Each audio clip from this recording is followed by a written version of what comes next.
From a psychological standpoint, serial killers are incredibly complex people. In a way, the serial killer is like the vampire. Neither one can really stop themselves from being a threat towards human lives. There is no clear understanding of how they become mass murderers as of yet. However, there is a certain theory that may explain the hows and whys of what makes a person turn into a serial killer: nature versus nurture. What makes a serial killer, well, a serial killer?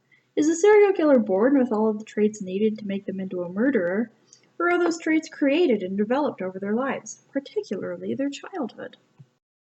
Some people are split about whether or not a person's genetic makeup or their childhood turns them into a serial killer. However, most people agree that it is a combination of the two that make killers the way they are. My purpose is to find which side of the theory, nature or nurture, really is the blueprint for creating a serial killer. The argument for the nurture side deals with the fact that their environment determines who the killer becomes and essentially is as a person. British neuroscientist Professor Adrian Raine led the first brain scanning study of serial killers in the 1980s. His studies suggest that part of the reason for people turning into a killer may be childhood abuse, which can create killers by causing physical damage to the brain. This is a valid piece of evidence, in which it provides a logical and tested out answer to what makes a serial killer. Childhood abuse is very common among serial killers' background stories, and it is a critical factor to what makes them turn out to be killers later on in life. Abuse cases usually involve some sort of damage to the brain, which can lead to multiple disorders that most serial killers share, such as various personality disorders. However, even if the abuse does not cause any brain damage, the actions of the abuser can also heavily impact the child and can potentially create a serial killer. One interesting case of abuse is John Wayne Gacy, the killer clown, and his kills. During his childhood, Gacy's father constantly berated and belittled him. No matter what Gacy did, his father was never happy or proud of him. This eventually led up to his father's death, with no resolved feelings fueling Gacy's rage. He specifically targeted and killed boys and men only, possibly being a reflection of his anger toward his father. A person's childhood, whether it was terrible or not, shapes their lives out for them. The way a child is raised can change their entire life. It can change their attitude and their personality, and even cause major psychological disorders. A child's growing up does have a huge impact on their future. If they do receive some sort of abuse, then they are more likely to be a more violent adult in their future. Childhood creates nearly every part of how a person behaves in their adult life. If they have a good childhood, then they are more likely to have a good adult life. It holds the same for the other way around. Now, not all serial killers have had horrific childhoods, and yet they still go on to commit horrific acts of murder. This is a glaringly obvious flaw. Although I mainly disagree with this side, I do agree that childhood abuse is a contributing factor to serial killers. The other side of the argument, nature, states that each person is born with all of their traits decided for them. Over time, whether or not those traits are activated causes a serial killer to be born, according to this point of view.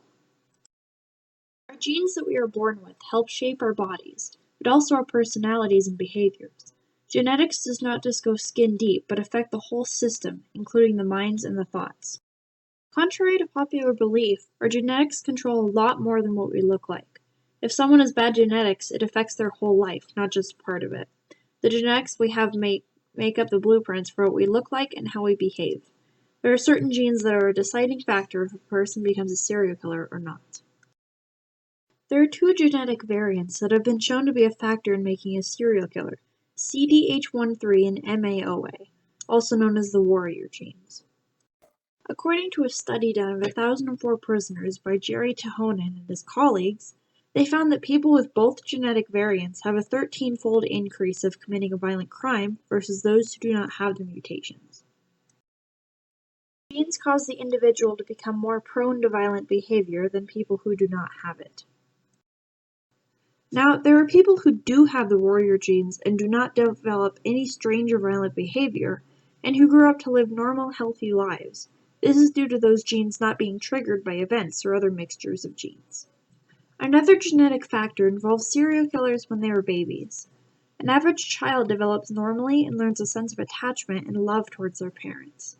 That feeling helps immensely in their everyday lives, as it basically decides they will be a person who can feel that attachment towards other things. Killers, however, do not usually feel normal emotions if they feel any emotion at all. This stems back to their infant days, with that sense of bonding being broken, and deciding if the child will eventually become a serial killer.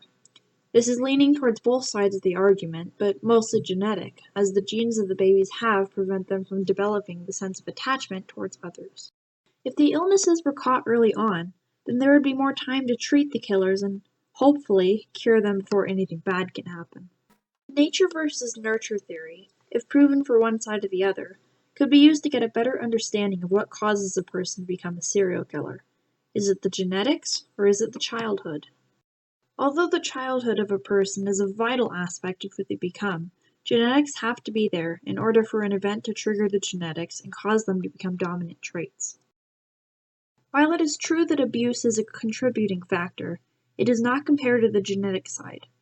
Now, as some people may disagree, let me clarify. I am not saying that the way a person grew up is not important. I'm saying that the more contributing trait to a serial killer is their genetics. If we could figure out what specific genetics a serial killer has, then we could potentially catch them early on and treat the person before they could do any crimes. Now, I'm not saying to test every single child for the specific genes. When a child first exhibits certain traits that tie to the genes, then they should get tested and treated to stop the genes from developing farther. This is a very good solution to the problem of the unpredictable genes of serial killers. It has the potential of stopping a threat to the human population, which, is always a wonderful reason for anything.